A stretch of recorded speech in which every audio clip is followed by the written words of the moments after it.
কারিগরি শিক্ষা অধিদপ্তরাধীন সকল পলিটেকনিক, সরকারি এবং বেসরকারি পলিটেকনিক ইনস্টিটিউট সমূহ এবং সকল টিএসসির সকল শিক্ষার্থীবৃন্দ, তোমাদেরকে সকলকে অভিনন্দন জানাচ্ছি। আমি বরাবরের মতো তোমাদের যে সাবজেক্টটা পড়াচ্ছে সেটা হলো electrical circuits and machine, subject code 66743। এটা ফেসবুক লাইভের আমার 8ম ক্লাস।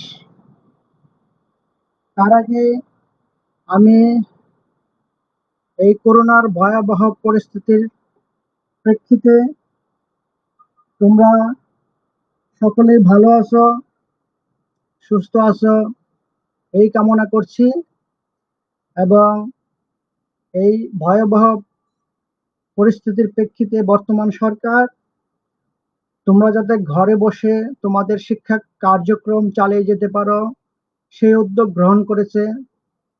তারই ধারাবাহিকতায় কারিগরি শিক্ষা অধিদপ্তরের মহাপরিচালক সহ সকল কর্মকর্তাবৃন্দ এবং A2I এর সকল সাহায্যকারী কর্মকর্তাবৃন্দ, তাদেরকে শুভেচ্ছা জানাচ্ছি এবং সরকারের এই মহৎ উদ্যোগকে আমি অভিনন্দন জানাচ্ছি, যাতে তোমরা এই পাঠ দানে অংশগ্রহণ করে তোমরা তোমার জ্ঞান অর্জন করতে পারো এবং তোমরা সরকারের নিয়ম অনুযায়ী স্বাস্থ্যবিধি মেনে চলবে এবং ঘরে থাকবে এই কামনা করে শুরু করছি আজকের এই পাঠ। সর্বপ্রথমে আমি আমার পরিচয় করিয়ে নিচ্ছি।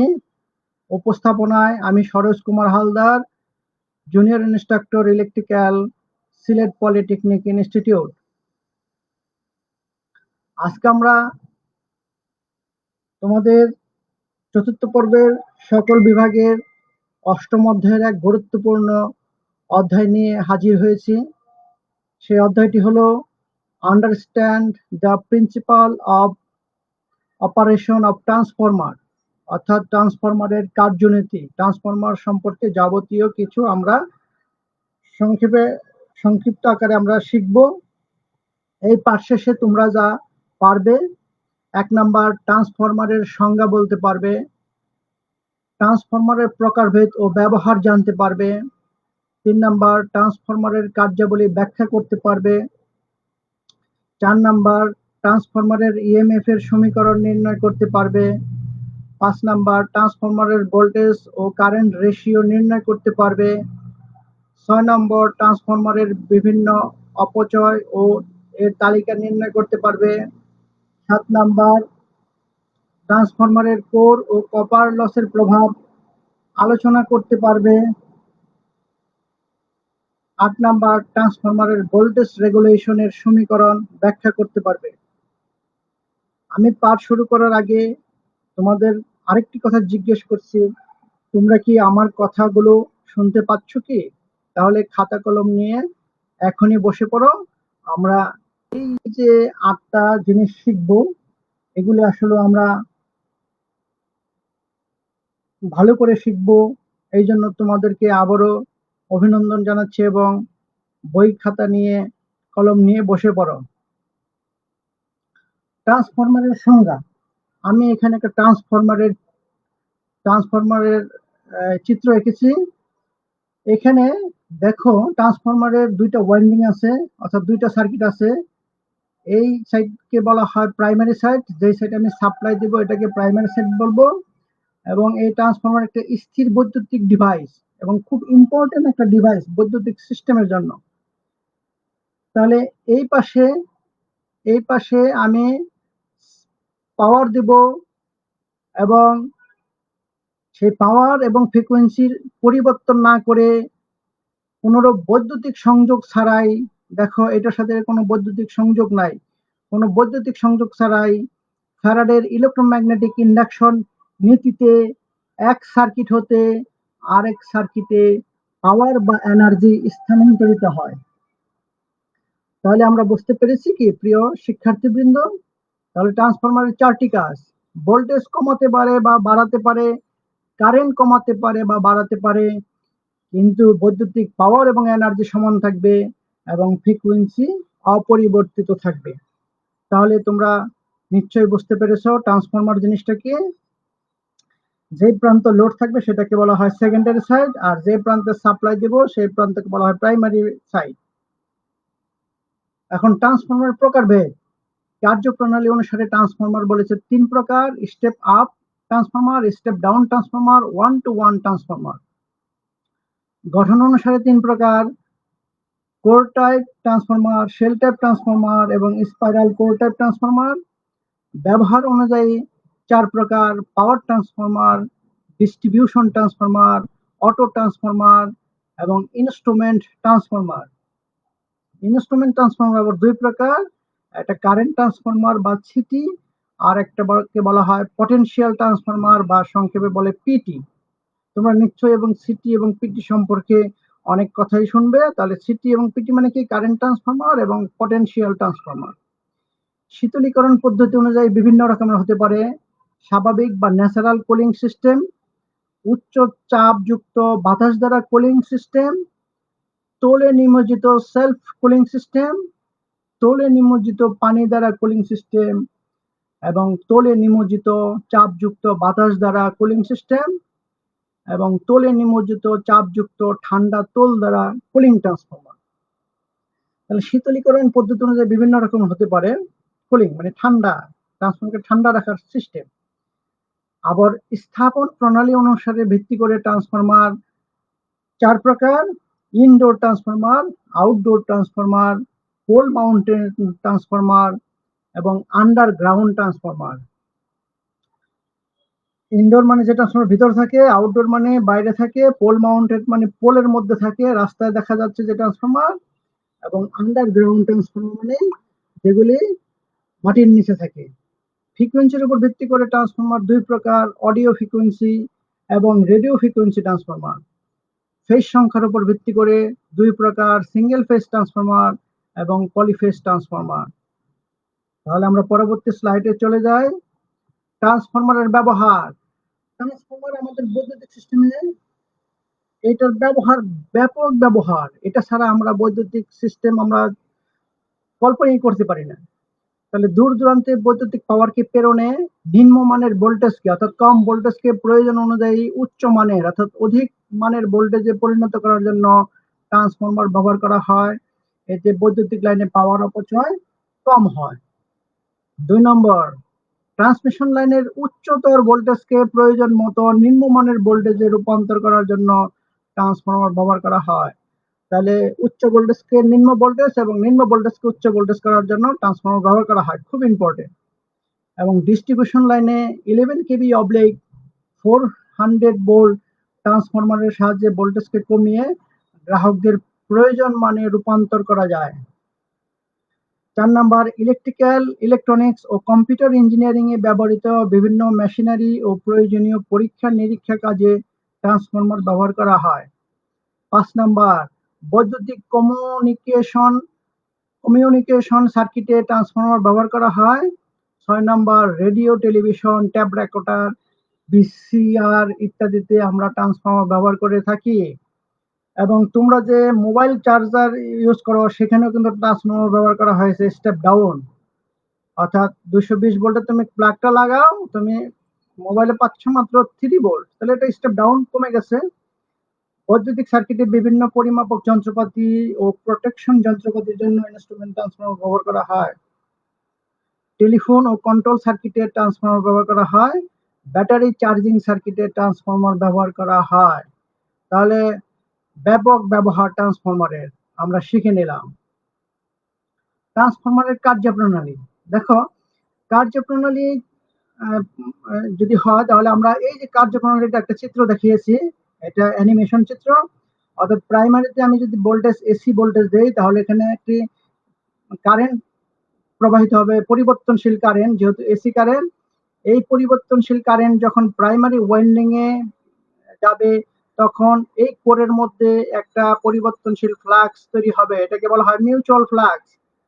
এই ফ্লাক্স পরিবর্তনশীল হয়ে এখানে সীমাবদ্ধ না থেকে এই সেকেন্ডারি ওয়াইন্ডিং এ যখন কর্তন করবে তখন এখানে একটা ভোল্টেজ আবিষ্ট হবে। এটা হবে ফ্যারাডের ইলেকট্রোম্যাগনেটিক ইন্ডাকশন ল অনুসারে। তাহলে আমি প্রাইমারিতে সাপ্লাই দিলাম, এখানে প্রাইমারি ওয়াইন্ডিং সেকেন্ডারি ওয়াইন্ডিং কোনো বৈদ্যুতিক কানেকশন নাই, কিন্তু এই যে ম্যাগনেটিক ফ্লাক্সের পরিবর্তন এটাকে কর্তন করার ফলে এখানে ভোল্টেজ তৈরি হলো, সেকেন্ডারিতে ভোল্টেজ তৈরি হলো। এখানে যখন তাহলে এই ভোল্টেজ তৈরির প্রক্রিয়াকে এটাকে বলা হয় ট্রান্সফরমার অ্যাকশন। এবং দ্বিতীয় কয়েলে যখন আমি লোড কানেকশন করব তখন এখানে কারেন্ট প্রবাহিত হবে। তাহলে এভাবে বৈদ্যুতিক এনার্জিকে এখানকার এনার্জিকে এক সার্কিট থেকে আরেক সার্কিটে স্থানান্তর করা যায়। তাহলে এটি হলো ট্রান্সফরমারের কার্যবলী ব্যাখ্যা। তোমরা নিশ্চয়ই বুঝতে পেরেছ। এদিকে সাপ্লাই দিলাম প্রাইমারিতে, এদিকে ভোল্টেজ আবিষ্ট হলো কিভাবে, এই যে পরিবর্তনশীল কারেন্টের জন্য পরিবর্তনশীল ফ্লাক্স তৈরি হলো। যেহেতু এটা একই কোরের মধ্যে দিয়ে দুইটা ওয়াইন্ডিং থাকে, এটা কোর কিন্তু একই কোর, তাহলে এই ফ্লাক্স যখন সেকেন্ডারি ওয়াইন্ডিং এ কর্তন করবে তখন এখানে ভোল্টেজ তৈরি হবে। এটা হলো ফ্যারাডের ইলেকট্রোম্যাগনেটিক ইন্ডাকশনের T is equal to N D phi by DT, মানে আবিষ্ট ভোল্টেজের সমীকরণ, ফ্যারাডের ইলেকট্রোম্যাগনেটিক ইন্ডাকশন ল। তাহলে আমরা ইএমএফ এর সমীকরণ নির্ণয় করব, খুব ইম্পর্টেন্ট। এখানে একটা ট্রান্সফরমারের চিত্র দেখিয়েছি এবং এটা একটা সাইন ওয়েভ দেখিয়েছি। অর্থাৎ এই যে ফ্লাক্সটা, মিউচুয়াল ফ্লাক্সটা যে পরিবর্তন হয় এই জিরো থেকে কিভাবে পরিবর্তন হয় এটা দেখিয়েছি। তাহলে জিরো থেকে শুরু করে এই যে একটা সাইকেল কমপ্লিট হলো, এটা হলো 360 ডিগ্রি বা টুয়াইস পাই। এই একটা সাইকেল সম্পূর্ণ হইতে আমার সময় লাগতেছে টি, টি মানে 1/f সেকেন্ড, টি এর সূত্র হলো 1/f। আর এটা এখান থেকে এই পর্যন্ত হলো অর্ধ সাইকেল, তাহলে 1/2f।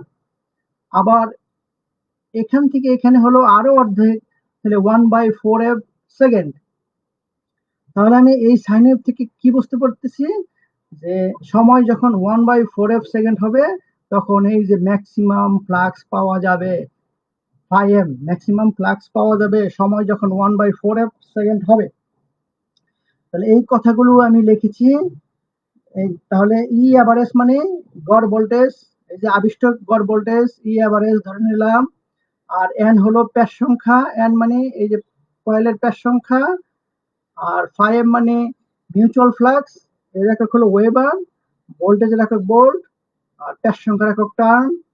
টি মানে কি, ফ্লাক্স পরিবর্তনের সময়, এই যে ফ্লাক্সের পরিবর্তনের সময় এই যে টি সেকেন্ড, ফ্লাক্স শূন্য হতে সর্বোচ্চ মানে পৌঁছতে আমার সময় লাগে এই যে 1/4f সেকেন্ড। তাহলে এটা আমরা বুঝতে পেরেছি যে ফ্লাক্স সর্বোচ্চ মানে পৌঁছতে আমার সময় লাগে 1/4f সেকেন্ড। তাহলে এই অ্যাব্রিভিয়েশন গুলো আমার লিখে নিতে হবে। তাহলে আমরা পরবর্তী লাইন চলে আসি। তাহলে আমরা জানি ফ্যারাডের সূত্র অনুযায়ী ই এভারেজ অর্থাৎ ভোল্টেজ যে আবিষ্ট হয় তার সূত্র হলো N phi M by T, ফ্যারাডের সূত্র অনুসারে। এখন এই যে টি, টি এর মান কত হবে 1/4f টি, অর্থাৎ ম্যাক্সিমাম ফ্লাক্স কখন হবে, যখন এই সময়টা টি ইজ ইকুয়াল টু 1/4f হবে। এটা মান বসালাম, এটা কি আমরা ক্যালকুলেশন করলে আসে 4NF ফাই এম। এটা বুঝতে পেরেছো কি, E average is equal to 4NF phi M.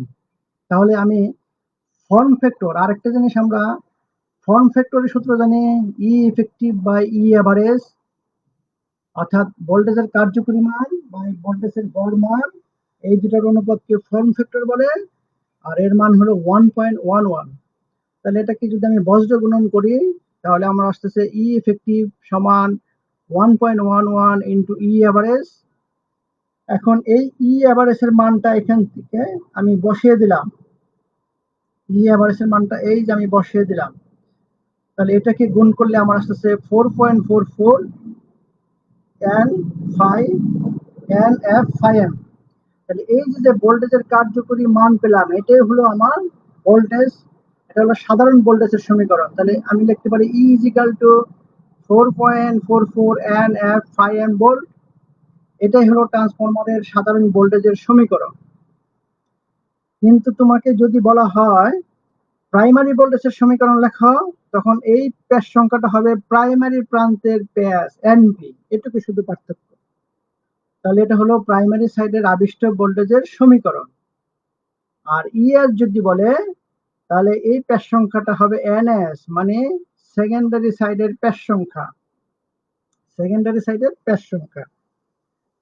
এই যে দেখো, এই যে প্রাইমারি সেকেন্ডারি প্যাচ সংখ্যা ইএনএস, আর সেকেন্ডারি আবিষ্ট ভোল্টেজ হলো ইএস, আর প্রাইমারির আবিষ্ট ভোল্টেজ ইপি, আর প্রাইমারি প্যাচ সংখ্যা হলো এনপি।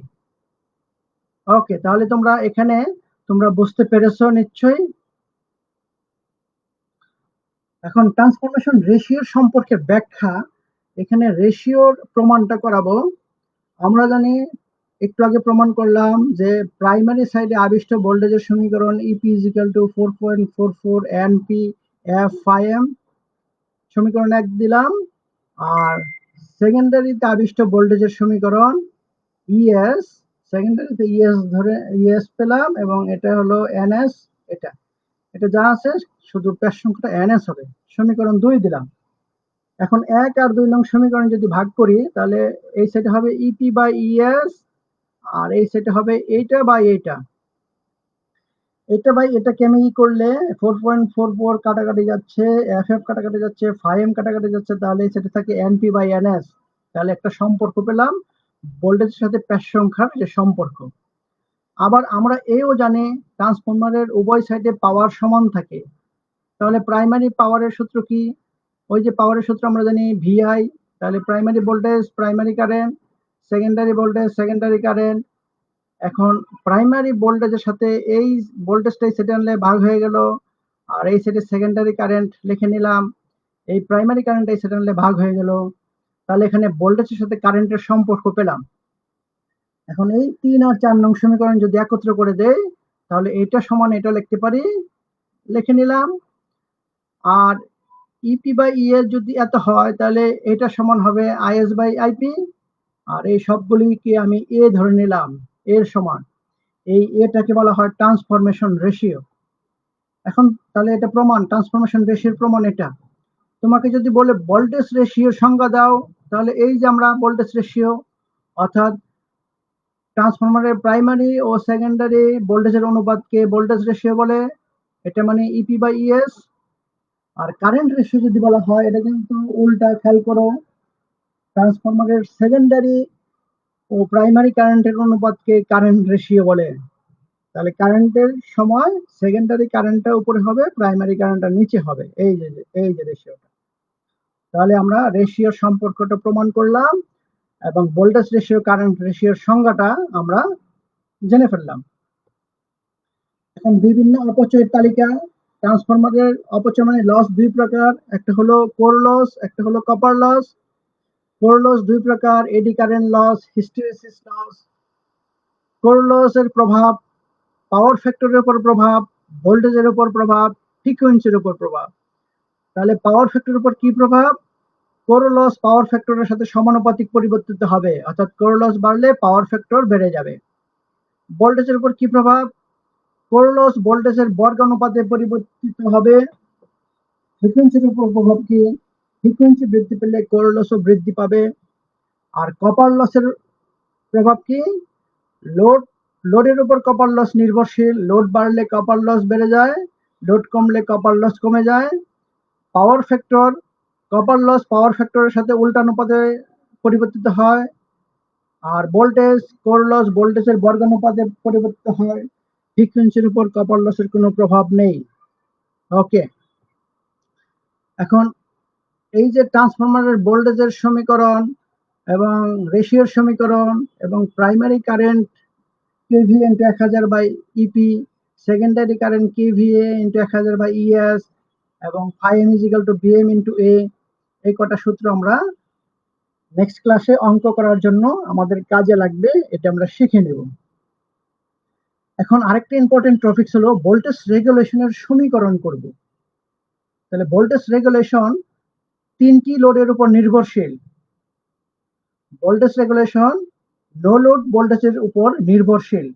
আর এই নো লোড ভোল্টেজ 3টা জিনিসের উপর নির্ভর করে। একটা হলো unity power factor, lagging power factor, leading power factor. Unity power factor মানে হলো resistive load, lagging power factor মানে হলো ইন্ডাকটিভ লোড, এবং লিডিং পাওয়ার ফ্যাক্টর মানে ক্যাপাসিটিভ লোড। এগুলি আমরা আগে শিখেছি। তোমাদের কি মনে পড়ে যে রেজিস্টিভ লোডের ক্ষেত্রে ইউনিটি পাওয়ার ফ্যাক্টর হয়, ইন্ডাকটিভ লোডের ক্ষেত্রে ল্যাগিং পাওয়ার ফ্যাক্টর হয় কারণ কারেন্টটা পিছনে থাকে, আর ক্যাপাসিটিভ লোডের ক্ষেত্রে লিডিং পাওয়ার ফ্যাক্টর হয় কারণ ক্যাপাসিটিভ লোডের ক্ষেত্রে কারেন্টটা লিড করে আর ভোল্টেজটা পিছনে থাকে। তাহলে আমরা সমীকরণ প্রমাণ করার চেষ্টা করি। দেখো, ইউনিটি পাওয়ার ফ্যাক্টর বা রেজিস্টিভ লোডে নো লোড ভোল্টেজের সমীকরণ নির্ণয় করব। এই নো লোড ভোল্টেজের মান যদি আমি বের করতে পারি, নো লোড ভোল্টেজের মান যদি সমীকরণ যদি আমি বের করতে পারি, তাহলে ভোল্টেজ রেগুলেশন আমি বের করতে পারবো। তাহলে নো লোড ভোল্টেজের মানটা খুব ইম্পর্টেন্ট এবং সমীকরণটা খুব ইম্পর্টেন্ট। তাহলে একটা রেজিস্টিভ লোডের ইউনিটি পাওয়ার ফ্যাক্টর বা রেজিস্টিভ লোডের ক্ষেত্রে একটা ভেক্টর ডায়াগ্রাম এঁকেছি। এই রেফারেন্স লাইনটাকে আমি ট্রান্সফরমারের সেকেন্ডারি কারেন্ট ধরেছি আইএস, ট্রান্সফরমারের সেকেন্ডারি সাইড বিবেচনা করছি। তাহলে সেকেন্ডারি ভোল্টেজটা কি হবে? কারেন্টের ইন ফেজ হবে, এটা ভিএস সেকেন্ডারি ভোল্টেজ, এটাকে আমরা ফুল লোড ভোল্টেজ বলে থাকি। আর সেকেন্ডারি ভোল্টেজ যেখানে শেষ হয়েছে সেই কারেন্টের ইন ফেজে এতটুকরে আমরা ধরছি রেজিস্টিভ ড্রপ। রেজিস্টিভ ড্রপটা কারেন্টের ইন ফেজে হয়ে থাকে, আমরা জানি রেজিস্টিভ ড্রপ কারেন্টের ইন ফেজ হবে। আর এই রিঅ্যাক্টিভ ড্রপটা আমার 90 ডিগ্রি উপরে হবে, 90 ডিগ্রি উপরে হবে। আর এই রেজিস্টিভ ড্রপ আর রিঅ্যাক্টিভ ড্রপ এই দুইটার ভেক্টরিক্যাল যোগফল হলো এই যে বিডি, এটা হলো ইম্পিডেন্স ড্রপ, এবং এই মূল বিন্দু থেকে ইম্পিডেন্স ড্রপ যেখানে শেষ হয়েছে অর্থাৎ এডি, এটা হলো নো লোড ভোল্টেজ। তাহলে আমি চিত্রে আমি এবি কি দেখিয়েছি? এবি হলো ফুল লোড ভোল্টেজ, আর বিসি কি দেখিয়েছি? রেজিস্টিভ ড্রপ, আর ডিসি কি দেখিয়েছি? রিঅ্যাক্টিভ ড্রপ, আর বিডি কি দেখিয়েছি? ইম্পিডেন্স ড্রপ, এডি কি দেখিয়েছি? No load voltage. তাহলে আমরা এই যে একটা চিত্র পেলাম এসিডি বা এডিসি, এটা একটা সমকোণী ত্রিভুজ না? ওকে, যেহেতু এখানে 90 ডিগ্রি, তাহলে এডিসি এই সমকোণী ত্রিভুজ হতে আমরা কি পাই? এখানে আমার এই ত্রিভুজটা লেখা হয়নি, তোমরা এখানে লিখে নিবে। তাহলে কোন ত্রিভুজ? এ ডিসি এই সমকোণী ত্রিভুজ হতে আমরা পাই পিথাগোরাসের সূত্র অনুসারে অতিভুজ স্কয়ার সমান অন্য দুইটা বাহু স্কয়ারের সমষ্টির সমান। তাহলে অতিভুজ কি? এডি, আর অন্য দুইটা বাহু কি? এসি আর হলো সিডি। তাই লিখলাম। তাহলে এসির পরিবর্তে কি লিখতে পারি? AB plus BC. ওকে, তাহলে এসির পরিবর্তে লিখলাম এবি প্লাস বিসি। এখন এটাকে বর্গমূল করে দিলাম, তাহলে স্কয়ার উঠে গেল, এই পাশে বর্গমূল হয়ে গেল। তাহলে এডি মানে কি? No load voltage. আর এবি মানে কি? দেখো চিত্রে, এবি মানে ফুল লোড ভোল্টেজ। আর বিসি মানে কি? দেখো চিত্রে রেজিস্টিভ ড্রপ। আর এই সিডি মানে কি? Reactive drop. তাহলে আমি নো লোড ভোল্টেজের যে সমীকরণ পেলাম, root over bracket full load voltage plus resistive drop whole square plus reactive drop whole square. কাজেই ভোল্টেজ রেগুলেশনের সূত্র পার্সেন্টেজ ভোল্টেজ রেগুলেশন মানে no load voltage minus full load voltage divided full load ভোল্টেজের অনুপাত গুণন 100। তাহলে নো লোড ভোল্টেজ পেয়ে গেলে no load voltage minus full load voltage divided full load ভোল্টেজের অনুপাত, এটাকে বলা হয় ভোল্টেজ রেগুলেশন। পার্সেন্টেজ আছে দেখে 100 দ্বারা গুণ করেছি। তাহলে আমরা ইউনিটি পাওয়ার ফ্যাক্টরে নো লোড ভোল্টেজের সমীকরণ বুঝতে পারলাম। এখন ল্যাগিং পাওয়ার ফ্যাক্টর লোডে নো লোড ভোল্টেজের সমীকরণ প্রমাণ করব। তাহলে আগের মতো এই রেফারেন্স, এটাকে আমি সেকেন্ডারি কারেন্ট ধরে নিলাম। তাহলে কারেন্টের লাইনে কি সেকেন্ডারি কারেন্টের সাথে কি সেকেন্ডারি ভোল্টেজ থাকবে? না, ভোল্টেজ থাকবে উপরে, এই যে লাল কালি দ্বারা বুঝিয়েছে, এটা হলো ফুল লোড ভোল্টেজ বা সেকেন্ডারি ভোল্টেজ। এখন এই অ্যাঙ্গেলটা থিটা, দেখো এই থিটাটা ল্যাগিং আছে কারণ কারেন্টটা পিছনে, এটা ভোল্টেজ, এটা কারেন্ট, তাহলে কারেন্টটা কি পিছনে না থিটা ডিগ্রি, তাহলে ল্যাগিং হয়েছে। এখন ফুল লোড ভোল্টেজ যেখানে শেষ হবে সেখান থেকে কারেন্টের ইন ফেজ, অর্থাৎ কারেন্ট তো এইভাবে চলতেছে, এই যে এইভাবে চলতেছে। তাহলে কারেন্টের ইন ফেজে আমার রেজিস্টিভ ড্রপ, আর রেজিস্টিভ ড্রপ যেখানে শেষ হয়েছে তার 90 ডিগ্রি উপরে লাল দাগ, এটা হলো রিঅ্যাক্টিভ ড্রপ। আর এই রেজিস্টিভ ড্রপ এবং রিঅ্যাক্টিভ ড্রপের যোগফল হলো ইম্পিডেন্স ড্রপ। আর ইম্পিডেন্স ড্রপ যেখানে শেষ হয়েছে এখান থেকে মূল বিন্দু, এটা হলো নো লোড ভোল্টেজ। এখন এই ই এফডিটাকে সি পর্যন্ত বর্ধিত করছি, আর এই যে সিটির সমান্তরালে ইবি এঁকেছি, এটাকে শুধু আমি অতিরিক্ত করেছি। তাহলে এই চিত্র অনুসারে তোমরা খেয়াল করো, এই মানে কি, এই মানে নো লোড ভোল্টেজ, ইডি মানে কি, ইডি মানে রেজিস্টিভ ড্রপ, এফডি মানে কি, এফডি মানে রিঅ্যাক্টিভ ড্রপ, ইএফ মানে কি, খেয়াল করো, ইএফ মানে ইম্পিডেন্স ড্রপ, আর এএফ মানে কি, এএফ মানে নো লোড ভোল্টেজ। আর একটা জিনিস খেয়াল করি, বিসি আর ইডি সমান্তরাল, এই বিসি আর ইডি সমান এবং সমান্তরাল, অর্থাৎ এটার মান যা বিসির মান তাই। আবার দেখিয়েছি বিই আর হলো সিডি সমান এবং সমান্তরাল, তাহলে ওর মান আমি যা পাবো সিডিও আমার তাই হবে। এখন এ এফ সি এটা একটা সমকোণী ত্রিভুজ, এ সি এফ বা এ এফ সি সমকোণী ত্রিভুজ হতে পায়। তাহলে এই অতিভুজ স্কয়ার এ এফ স্কয়ার সমান AC square plus C F square, এই তাই লিখেছি। এসির পরিবর্তে কি লিখতে পারি, এ বি প্লাস বিসি, আর সিএফ এর পরিবর্তে কি লিখতে পারি, সিডি প্লাস ডিএফ। বুঝতে পেরেছো কি? এখন এটাকে বর্গমূল করে ফেললাম। এফ মানে কি, নো লোড ভোল্টেজ।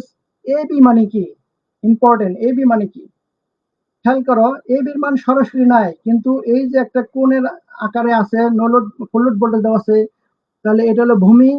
তাহলে এ বির মান কত, ভূমির সাথে, তাহলে কি হবে ভিএফএল কস থিটা, কারণ ভূমি হয় কি কস থিটা, তাহলে ভিএফএল কস থিটা। আর বিসি মানে কি, দেখো এই এটা আর এটা বিসি একই জিনিস, তাহলে রেজিস্টিভ ড্রপ। আর সিডি মানে কি খেয়াল করো, সিডির মান দেওয়া নাই, তাহলে এটা যদি আমি বের করতে পারি বিই, বিই মানে লম্ব আছে, তাহলে এটা কি হবে ভিএফএল সাইন থিটা। তাহলে সিডি লিখতে পারি ভিএফএল সাইন থিটা, তাহলে সিডির পরিবর্তে কি লিখতে পারি ভিএফএল সাইন থিটা। আর ডিএফ এর মান সরাসরি দেওয়া আছে রিঅ্যাক্টিভ ড্রপ। তাহলে ভোল্টেজ রেগুলেশনের সূত্র পেলাম, নো লোড ভোল্টেজের সূত্র পেলাম, root over VFL cos theta plus resistive drop whole square plus VFL sine theta plus reactive drop whole square. এখন তাহলে আমরা রেগুলেশন কি পেতে পারি, আগের মতো no load voltage minus full load voltage divided full load ভোল্টেজের অনুপাত ইনটু 100। বুঝতে পেরেছো কি? ওকে, এখন লিডিং পাওয়ার ফ্যাক্টর বা ক্যাপাসিটিভ লোডের ক্ষেত্রে ভোল্টেজ রেগুলেশনের সূত্র আমরা, নো লোড ভোল্টেজের সূত্র আমরা লিখবো। তাহলে লিডিং যেহেতু বলছে, দেখো তাহলে আমরা এটাকে ধরলাম সেকেন্ডারি কারেন্ট, এই যে এটাকে ধরলাম সেকেন্ডারি কারেন্ট, তাহলে ভোল্টেজটা অবশ্যই কত, থিটা ডিগ্রি পিছনে, ভোল্টেজটা যেহেতু পিছনে সেকেন্ডারি ভোল্টেজটা, তাহলে কি কারেন্ট আগে আছে, এই জন্য লিডিং। বুঝেছো কি? এই যে লিডিং কেন, কারেন্টটা ভোল্টেজের আগে, এই জন্য এই সেকেন্ডারি কারেন্ট আর সেকেন্ডারি ভোল্টেজ, সেকেন্ডারি ভোল্টেজ বা ফুল লোড ভোল্টেজ। আর ফুল লোড ভোল্টেজ যেখানে শেষ হয়েছে তার সাথে কারেন্টের ইন ফেজে রেজিস্টিভ ড্রপ, আর রেজিস্টিভ ড্রপ যেখানে শেষ হয়েছে তার 90 ডিগ্রি উপরে হলো রিঅ্যাক্টিভ ড্রপ, এই লাল কালি। আর রেজিস্টিভ ড্রপ এবং রিঅ্যাক্টিভ ড্রপের যোগফল হলো এটুকু হলো ইম্পিডেন্স ড্রপ। আর ইম্পিডেন্স ড্রপ যেখানে শেষ হয়েছে সেটার সাথে মূল বিন্দু, এটা হলো নো লোড ভোল্টেজ, তাহলে এএফ হলো নো লোড ভোল্টেজ। সিএফটাকে ডি পর্যন্ত বাড়িয়ে দিচ্ছি, আর এই সিডির সমান্তরালে বিই এঁকেছি।